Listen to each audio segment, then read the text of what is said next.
Na tela, Arthur, uma pessoa negra, de cabelos pretos, curtos e cacheados. Usa óculos de grau transparente e brinco dourados. Está vestido com um top colorido, nas cores vermelho, amarelo e verde. Em seu pescoço, utiliza colares dourados. Arthur fala olhando para a câmera, em um fundo preto e iluminação suave, que destaca seu rosto e a parte superior do tronco. Infeliz ou felizmente, não sei, eu acho que eu me vivi de uma pessoa que militei tanto, que eu passei esse estereótipo de segurança. Se eu ficar perto da Tuane, ela vai ter as palavras certas para falar, ela vai ter o que se utilizar, sabe? De me defender, de colocar esse coletivo para acontecer, de fazer os pontos distintos se conectarem. Porque a gente tem muito essa manha de vem cá, chega aqui, vem cá, junta aqui, vamos conversar. Vamos fazer a pedagogia acontecer através da arte. Vamos fazer a parada acontecer. Então muitas pessoas esperam isso de mim. Então o primeiro passo, a primeira coisa que eu senti era vergonha. Porque eu não conseguia mais me juntar com as pessoas. Eu não conseguia mais acolher. Eu não conseguia transpassar essa segurança que as pessoas cobravam de mim. Então a primeira coisa que eu senti foi insegurança. De não conseguir mais fazer isso, sabe? Não ter vontade.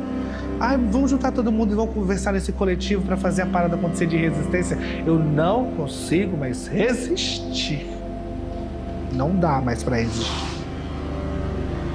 E realmente o conversar sobre o findar tudo.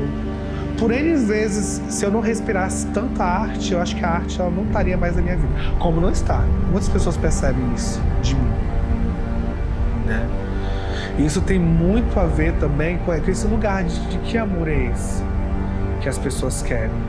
Porque o processo da depressão, principalmente pra gente que é LGBTQIA+, ela traz uma linguagem muito agressiva, que é a linguagem do abandono, sabe? E de que jeito esse corpo que está do seu lado, ele te deseja? Ele te deseja com carinho, com afeto, com amor, com tesão, com gozo, ou ele te deseja por necessidade? E a gente vê que é realmente a necessidade. Ela não quer você porque você é gente boa, porque você é bonita, porque você faz uma companhia massa para ela. Ela tem a necessidade do que você proporciona para ela. E quando você cessa a proporcionar isso, o que é essa proporcionar? É dar dinheiro? Não, mas isso acontece com muitas gays. A gente vê no mundo. Né? Porque, às vezes, o monetário ele faz a máquina girar, gente. Não adianta, né? O dinheiro é um bagulho muito doido. Mas, às vezes, não é isso. Às vezes, a gente tem as palavras certas para as pessoas. Às vezes, a gente tem uma acolhida legal. Às vezes, a gente faz que nem a galinha com os pintinhos. Coloca eles embaixo de uma asa, de uma redoma tão foda, que eles acham que aquilo dali é um processo de atenção. Mas eu fico me questionando, quem fez isso comigo algum dia?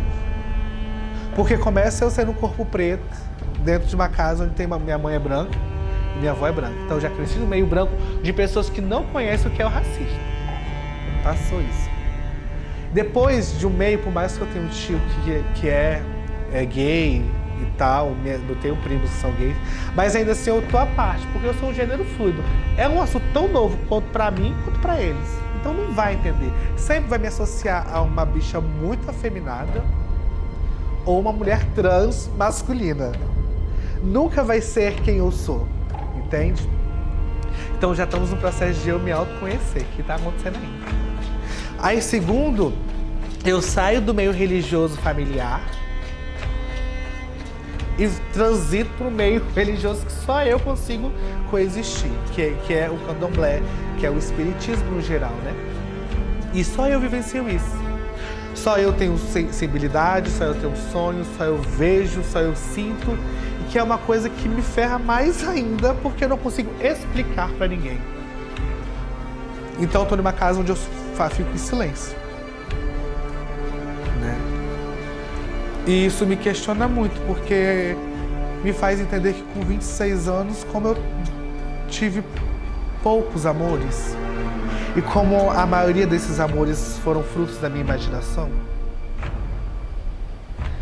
foram amores que eu sabia. Eu acho que foram amores que, por mais que eu me assuma ser uma pessoa muito inteligente, foram nesses momentos de amar que eu me concebi a aceitar a mentira. Porque para mim era muito mais confortável aceitar essa mentira e viver esse pseudo do que encarar a verdade. Que verdade é essa? De estar sendo usada, de servir de escada para alguém, de ser só uma pessoa que é o depósito das minhas frustrações, e quando eu terminar de me frustrar e desabafar tudo, eu vou buscar outra pessoa. De entender que, por mais que sejam sempre promessas, não vai acontecer, não, hoje não. Quem sabe outro dia. Porque quer queira, quer não, somos humanos e precisamos do toque. Precisamos do contato, sabe? E de ser aquele toque que, por mais que ele exista, ele sempre vai ser uma promessa. Porque ele nunca vai me dar realmente o que eu quero. De eu me conformar que, por mais que eu levante uma bandeira, grite, bote os peitos pra fora, fale palavras rebuscadas que toquem as pessoas, um verdadeiro eu te amo eu só vou ouvir dentro de 4 paredes de um quarto. E que quando sair, a pessoa não vai andar comigo na rua de mão dada. Ela não vai me apresentar para os pais dela. Ela não vai para minha colação de grau ou para a abertura de um espetáculo e me entregar um buquê de flores, como a gente vê no cinema enquanto artista. Isso nunca vai acontecer com o meu corpo. Porque é o que é. Sabe? A gente grita verdades vivendo mentira. De premissa, o Baluaê, que é o dono da minha coroa, eu acho que a única dúvida que eu não tive nesse tempo todo foi do amor do meu orixá por mim. Tive dúvidas do amor da minha mãe por mim. Tenho dúvidas do amor do meu pai por mim. Tenho dúvidas de muitos amores. Hoje, eu sou uma pessoa que eu sou um adulto. Hoje eu não sou mais um jovem. E me tornei adulto por obrigação. E hoje, o que eu tenho do meu orixá é tudo que eu busco no ser humano. Amor, proteção. E hoje eu vivo a saga de Obaloaê. Obaloaê, quando criança, filho de Nanã, foi renegado pela mãe. Foi deixado no rio, no mar, na beira do mar, para que a maré subisse e os caranguejos consumissem sua carne. E isso é o que eu sinto que aconteceu comigo, sabe? Houve um abandono e eu sinto que esses falsos amores, essas falsas interações, são esses caranguejos que beliscam a minha pele, que por hora pareciam indolor. Eram só beliscões que incomodavam. Eu tenho que aprender a lidar. A vida é assim mesmo. Vamos levantar a bandeira e vamos gritar. Só que a maré subia. E foi quando que eu percebi que, como diz no Itã, né? Iemanjá pegou ele e cobriu o seu corpo com a palha da costa para tampar essas feridas. Só que Iemanjá não chegou aqui ainda, sabe? Ainda as feridas estão aqui. E aquela parte lá de trás, quem vai tampar minhas feridas? Sendo que eu gastei tanto tempo tampando as feridas dos outros. Hoje eu falo que eu perdi um tantinho de felicidade. Hoje eu não consigo entender a felicidade como algo duradouro. Eu consigo entender a felicidade como algo programado e pontual. Por que programado e pontual? Trabalho, conquista. Por mim mesmo, não pelos outros. Só que hoje eu me sinto exatamente Obaloaê. Eu só penso que eu tô lutando para um dia eu chegar nesse Olubagé, sabe? Que é o banquete do rei. De ter a certeza que por mais que isso tudo esteja acontecendo na minha vida, uma hora eu vou celebrar a minha vitória. Só que, sinceramente, eu não sei te falar. Eu consigo te explicar espiritualmente que isso vai acontecer. Mas, mentalmente, tudo na minha cabeça martela assim que não vai dar certo.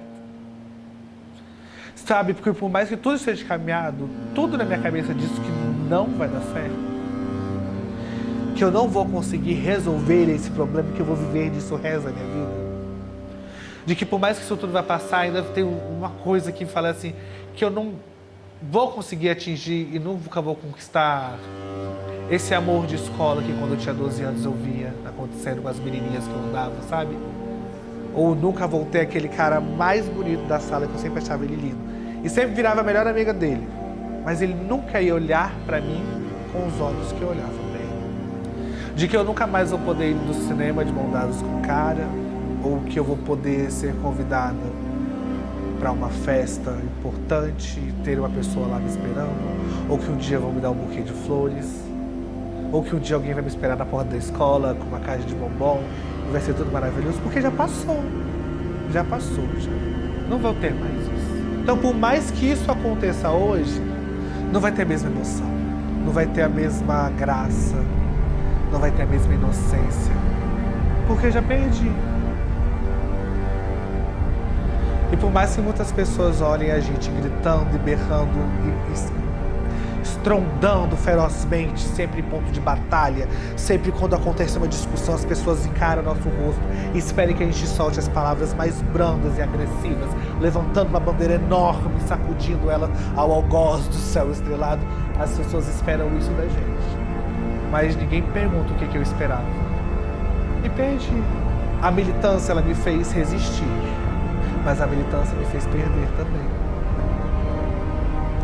Porque chegou um ponto que a militância assustava. Eu estava tão armada, que as pessoas elas evitavam falar coisas comigo. As pessoas tinham medo de errar quando conversavam comigo. Então elas não falavam. Elas pararam de tocar em assuntos específicos como brincadeiras sem graças, mas que no fundo tem um teor engraçado para descontrair. Eu sentia muita métrica nas falas das pessoas comigo. Eu acho que no final de tudo eu acabei virando o monstro que eu mais temia.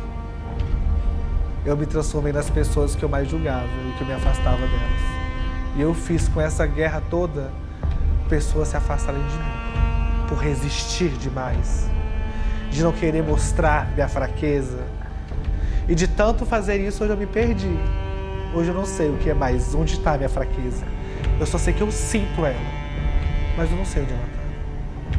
E repito, talvez seja aquilo que eu te falei, talvez eu esteja só no olho do furacão e não esteja percebendo nada de tão enfiado que eu tô nesse meio, sabe?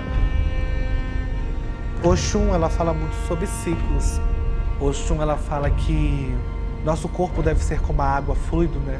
Eu gosto muito de contar isso. Os ciclos, eles têm o começo, meio e fim. E para nós que somos LGBTQIAPN+, e que a gente carrega essa bandeira com a gente, e que a gente luta não só por nós e pelos outros também que não aguentam lutar, porque levar porrada na cara todo dia é foda. Não é para qualquer um, não é qualquer um que aguenta. Não adianta falar que não é. São selecionados, e eu falo que é espiritualmente, porque é muito bagulho doido. Pra gente que tá que começou nessa guerra, que hoje eu posso desabafar sinceramente o resultado dela, que foi perder todas as minhas forças e entrar numa depressão profunda e perceber amargamente que talvez não tenha feito muita diferença, que a gente tem que falar sinceramente.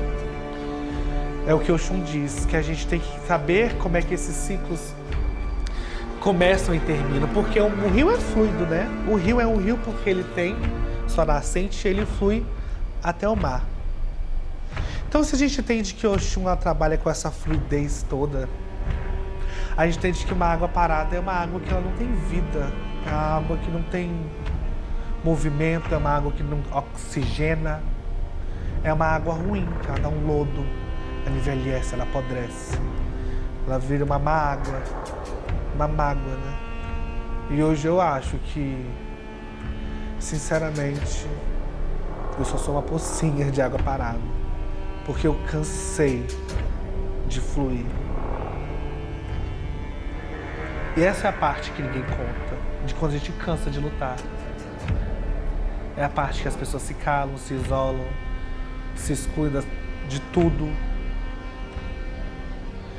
E quando a gente sai, ninguém pergunta, tipo assim, como é que você tá? As pessoas querem que a gente continue gritando.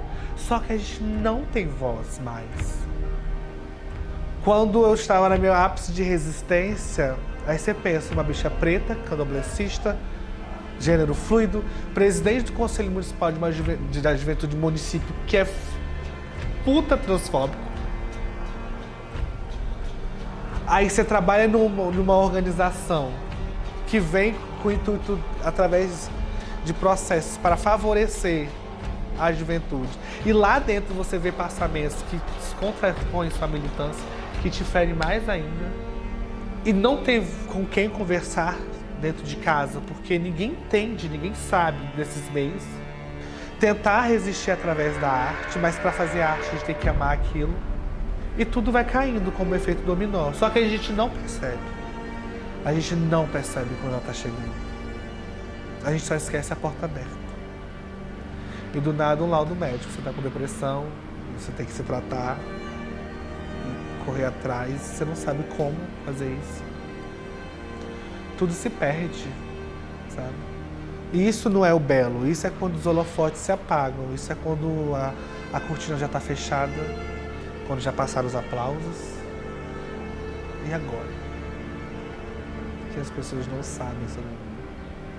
Que eu sou uma pessoa que tem muita raiva.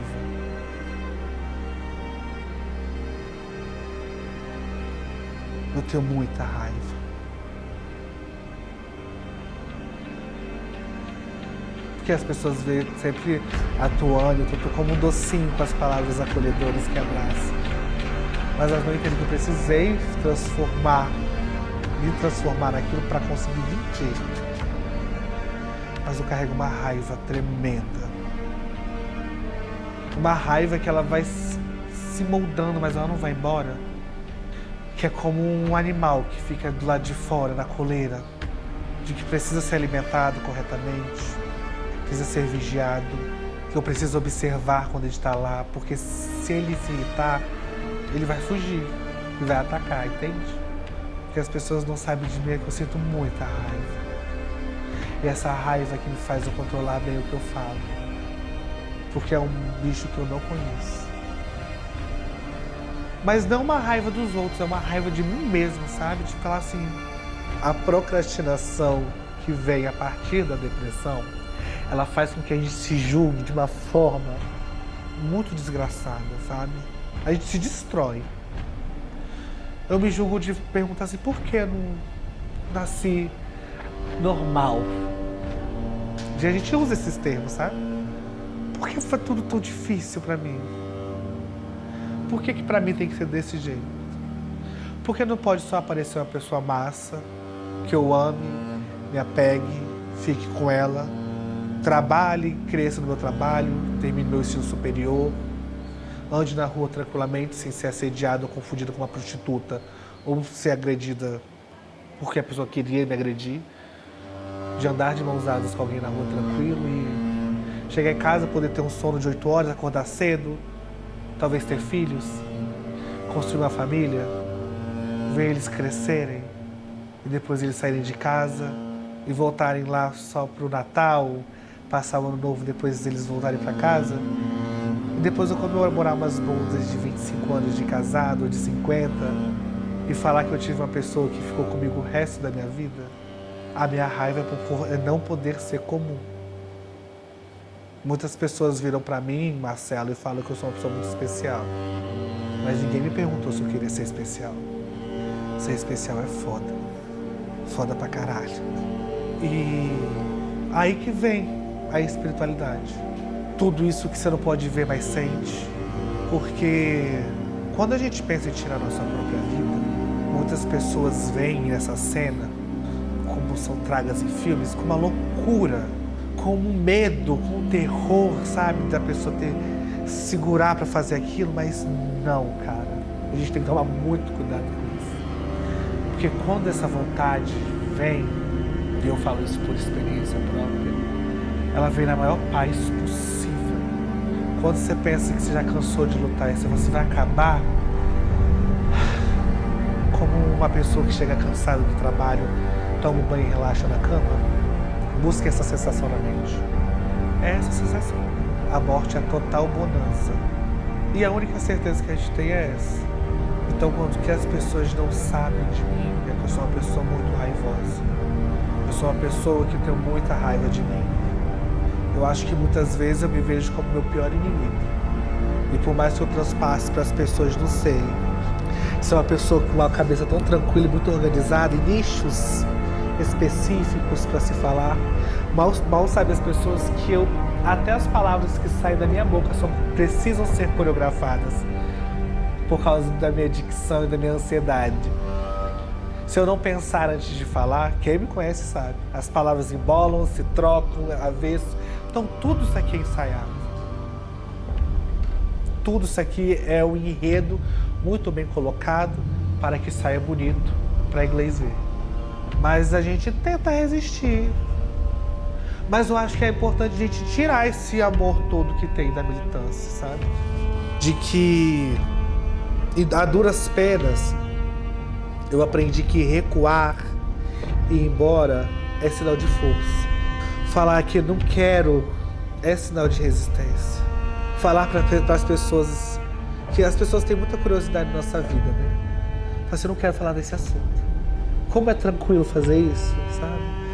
Como alguém te ligar e falar assim, vem aqui pra casa, já tá comigo. Não quero, cara. O que eles vão fazer? Eu vou ficar em casa, fazendo nada.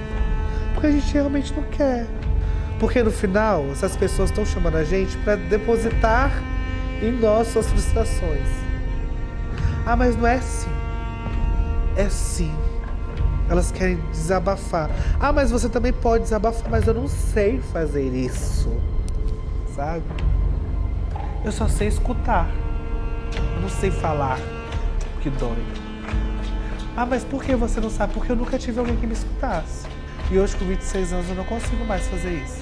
Por mais que eu busque palavras para expressar aqui, tem uma névoa tão grande na minha cabeça que eu não consigo expressar o que tá lá atrás. Eu sei que tem alguma coisa lá. E aquela coisa grita, tem passos pesados. E às vezes ela fica aqui no meio, assim, remoendo. Ou às vezes ela sobe pra nuca. Eu vejo ela transitando dentro de mim como se fosse um parasita, mas eu não consigo ver. Não consigo descrever. Só sei que ela tá lá. Aí nessas horas, quando a gente começa a falar da depressão e fala que a gente tá, as pessoas ficam assim, como assim você? Uma pessoa tão sábia, como você se deixou levar a isso? Como se fosse um curso online que eu peguei, baixei e falei assim, não, deixa eu experimentar isso aqui, que é uma coisa nova. Deixa eu dar uma lidinha aqui pra ver se eu consigo pegar isso. Não é assim. Quando a gente menos espera tá lá. Como um cupim, uma traça que devora as coisas. Tá perfeita a estrutura, mas você bota o dedo, se desfaz. É desse jeito que é. Você sempre vai olhar e vai achar que tá tudo perfeito. E não tá. E eu falo isso com muito medo ainda. Porque quando a gente é periférica, a gente é muito complexo acessos a psicólogos, psiquiatras via SUS. Aí eles nos cobram um atendimento periódico, né? Mas como é que faz? Que às vezes é 30 dias, às vezes é 45, às 20 dias. A gente não tem condições financeiras de fazer isso, porque se a gente quer fazer alguma coisa, quer ganhar bastante dinheiro, seja na área, a gente tem que deixar de ser a gente. A gente tem que se padronizar, nosso corpo tem que ser padrão social. Eu não posso ser eu, porque eles não dão oportunidade.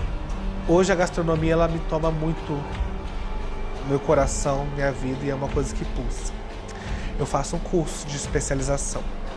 No começo do curso, eu ia com meus vestidos, ia bem, mas depois eu fiquei com tanto medo de ir, pela opressão que tinha, que hoje eu vou de camisa de time, de bermuda e de chinelo. E foi naturalmente, quando eu percebi já foi feito. Mas as pessoas, aí eu falei assim, gente, meu Deus. Quando eu percebi isso, quando as pessoas me chamavam de Arthur, sem saber que meu nome de registro era Arthur. De sentir a liberdade de falar ele, dele, sabe? Com uma tranquilidade. Mas quem permitiu isso fui eu. Aí que a gente não resiste, quem percebe que a gente não tá resistindo mais, quem não liga. Me chama do jeito que quiser, só deixa eu passar tranquilo. Só me deixa em paz, sabe? De caminhar pra cá, pra vir aqui, pra conversar sobre isso, desse jeito que eu tô vestido, é me preparar pra ser agredida o tempo todo. Eu entro no ônibus, as pessoas me olham de cima e baixo, as pessoas me meçam. Quando eu passo pelas casas, eu escuto chupa rola. Ai, meu Deus do céu. Ali, ó, tá te esperando lá embaixo, ó, vai lá. Isso foi o que eu ouvi há menos de 40 minutos, tá fresco na memória. Eu só tô passando, na maioria das vezes, de cabeça baixa, porque a gente não consegue nem mais erguer a cabeça. E mesmo assim o assédio acontece, a agressão acontece. Coloca a gente como se fosse uma marmita, sabe? Como se fosse uma prenda de uma brincadeira tosca. Quem perdeu vai ter aquilo ali, sabe? Como se eu fosse, por mais que eu resista, passe meus perfumes, me organize, me coloque bela, eu sempre vou ser colocada como a mosca do cocô do cavalo do bandido. Eu sempre vou ser a pior coisa. Sempre quando alguém fala assim, ah lá, ó, pega ela lá, a resposta sempre vai ser Deus me livre. Tá repreendido, tá amarrado. Aquela desgraça ali. E a raiva do processo sempre cai em cima da gente. Eles sempre vão descontar tudo na gente. Sem ter a gente ter feito nada. Só passar na rua. E se eu respondo, é pior. Porque eu vou gerar uma discussão, um conflito, que eu não tenho mais energia para ele. Eu acho que todas as vezes que eu saio de casa, sempre vai ser um sepulcro, sabe? Eu vejo que ser quem eu sou hoje, ser uma pessoa não binária, gênero fluido, e eu querer ser eu, sempre vou ter minha cruz nas minhas costas, vou ter açoites dessa romaria. Para mim ser eu preciso carregar uma cruz. E sempre terão pessoas chicotando minhas costas. E talvez no final disso tudo, e quando baterem pregos e martelos nos meus braços, nas minhas pernas, me crucificando por fazer coisas que eu não sei o que eu fiz, talvez ainda eu olhe para o céu e fale assim, Deus, perdoe eles não sabem o que fazem. Não sei, mas parece que isso te lembra Cristo, né? E quanto tempo Cristo precisou para Cristo ser adorado? Alguém já se perguntou isso? O cara fez milagres, né? Fez o cego enxergar, fez o aleijado andar. E mesmo assim, olha o tempo que demorou. Teólogos, né? Pessoas que conhecem a história sabem o quanto o cristianismo demorou para se difundir. Será quanto tempo mais irmãs e manas de travestis, gays, vão ser crucificados até entenderem isso?